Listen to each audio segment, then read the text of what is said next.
تريق ويا طبتي دينتي فرقانو وحتى جيري ننكي تلدي سيلو ننكي تقدرنا ذا تاقير السيه تلمان قروح ساني حبيبه وهيغا تاقيني محمد يا رسول الله محمد يا حبيب الله محمد. بسم الله الرحمن الرحيم. وحين قلينا تاريخ ذي سيرة النبي عليه الصلاة والسلام كتابك نور اليقين كاللورن شري أيينو كقادنا وحين كشرنا حرب جيل لورن شري حرب الفجار وسببته أي هايد مركي الحلاش ذي عربته كل أحد قالنتي حرمك آمن كأها وحين كصورناي ninkii loo oran jiray boqorkii Nucmaan bin Mundir loo oran jiray markii uu safarka u soo diyaar garoobay inuu keeno suuqii cukaada loo oran jiray ee uu la tashaday labadii nin ee Baraad iyo ninkii loo oran jiray Urwa oo yiri war safarkan maanta ayaan u dhiibaa oo dabadeedna ninkii Baraad uu yiri aniga dhaxmarinaya waxaan dhaxmarinaya Kinaano oo dhan waana nin la dayriyay buu ahaa ninkaasi Urwana markaasuu ninkii yiri Kinaano kaliya ma doonayo waxaan rabaa safarkayga cid Arab oo dhan dhaxmarisa Urwa oo nin qaaliya ahaa oo Arab oo dhan sumcad ku lahaa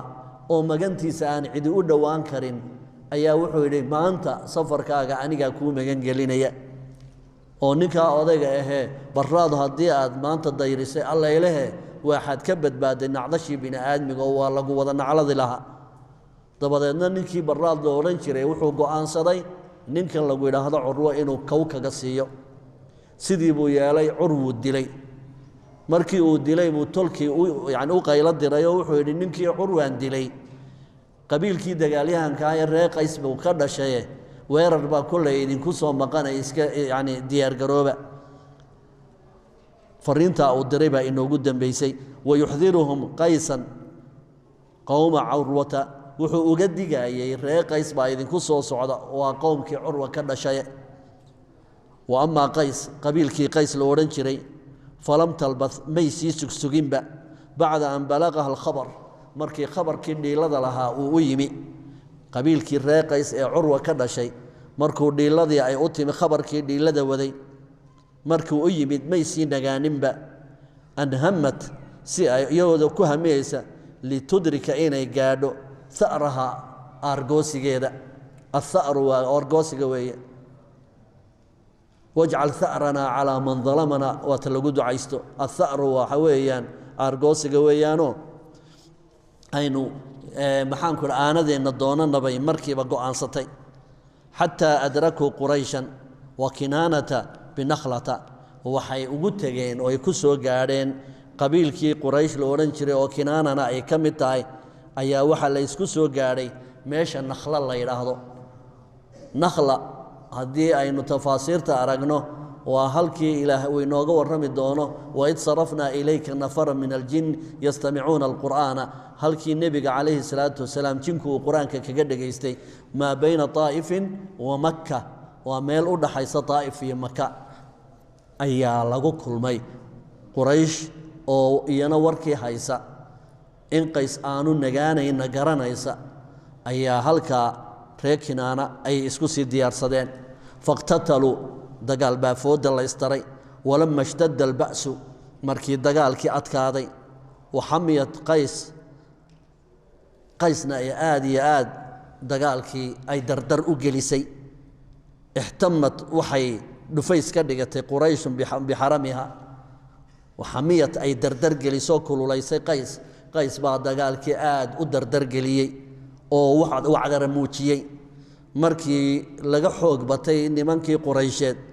ihtammat Quraysh biharamiha Quraysh waxay magansatay oo ay ku carartay xaramkii وكان فيهم رسول الله صلى الله عليه وسلم ولا جوغا marka rasuulku thumma inna qaysan dabadeed qowmkii qays loo oran jiray qaaluu waxay yiraahdeen لخصومهم dadkii ay ishayeen ay doodayeen mar hadii xaramkii gasheen doorkan maanta waan idinka joognay arbal maalin kala nala ballama oo isa soo urursada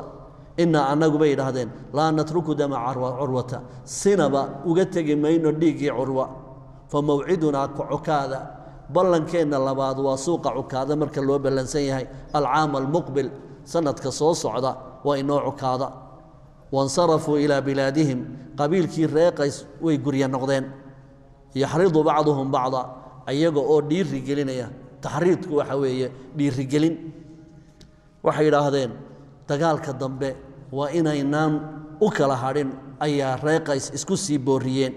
falamaa xaala alxawlu falamaa goortii xaala uu soo wareegay alxawlu sanadkii jamacat qaysun jumuucaha way soo urursatay guutooyinkeedii iyo ururteedii ayaa qabiilkii reer qays ay isu soo urursadeen wa kaanat macaha waxaa kaloo soo raacay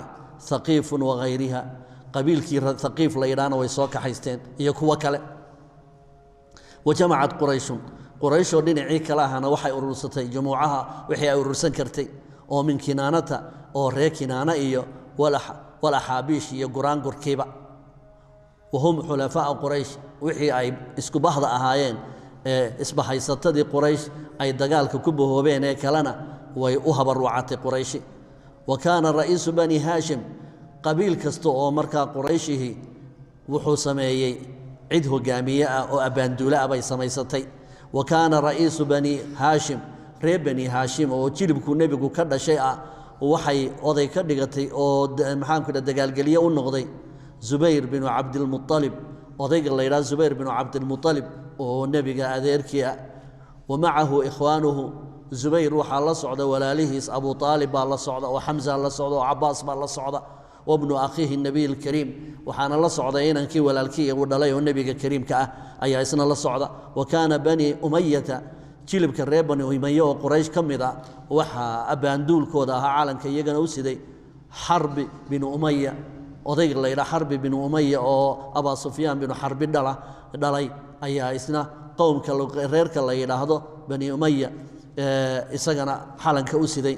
walahu alqiyaadatu alcaama isagaana abbaanduulka guud ahaa limakaanihi fii qurayshin sharafan wasanna booska uu ku leeyahay quraysh oo ah xagga sharafta iyo xagga da'daba carabi markaa qurayshi way isqaybisay oo qabiil walba waxay samaysatay abbaanduul gaara abbaanduulka guud ee ciidanka oo dhanna waxaa laga dhigay odayga xarbi si gaarana weliba haddana abbaanduulkooda u ah reer bani umaya waxaana odayga xarbi binu umaya loo doortay da'du ahaa iyo sharaftu quraysh dhexdeeda ku lahaa wahaakada kaana calaa kulli batnin sidaasay ahaatay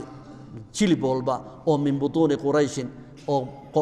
jilibadii quraysha ra'iis bay samaysteen 12kii jilib ee quraysheed qabiil waliba abbaanduul gaara iyo calan gaara meesha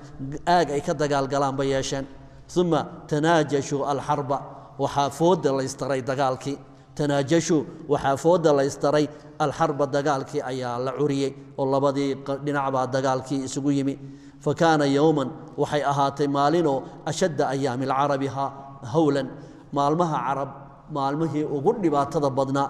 ayay noqotay walama istuxilla markii la xalaashaday fiihi dhexdiisa min xurumaati makka magaaladii maka xurmadeedii markii la dilaaciyey allatii kaanat muqadasatan cinda alcarab ee carabi ay taqdiisin jirtay ay ka haybadaysan jirtay sumiya yowma alfijaar sidaa darteed baa loogu bixiyey dagaalka maalintii maxaanku idhaahdaa la xalaashaday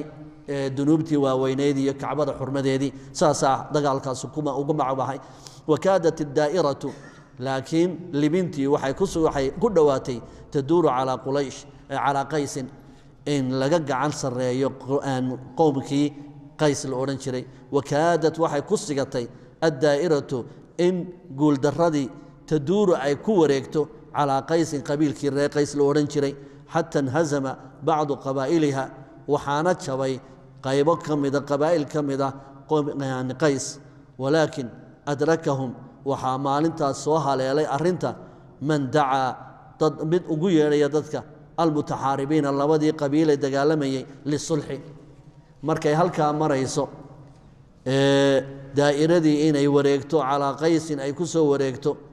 ay ku dhacday qays inuu meesha guushiiba qaato ay ku dhowaatay waxaase laakiin guushii seejiyey jilbo ka midabaa adkaysan waayoo jabaye markay halkaa marayso dagaalku ayaa waxaa soo baxay nin nabadoona oo la odhan jiray cutba binu rabiica la odhan jiray ninka oo labadii mutaxaaribiinta ahaa sulux ugu yeedhay iyo heshiis muxuuna ku heshiisiiyey calaa an yuxsuu inay tira koobaan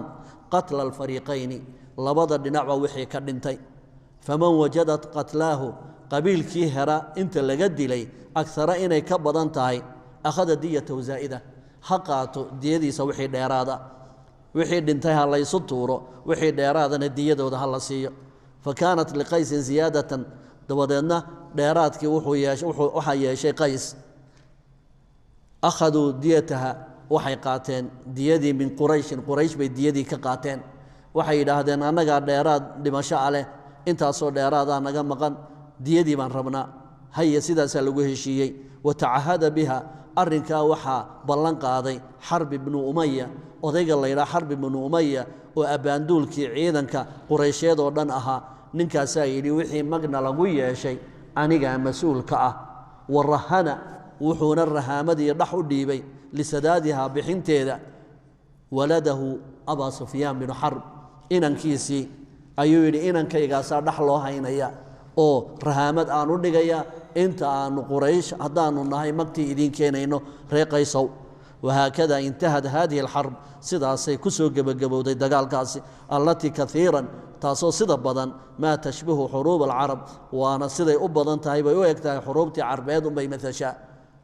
tabda'uha way ku bilaabi jirtay sagiiraatin arrin yar bay ka bilaabantaa umuur sahlan bay ka bilaabantaa xataa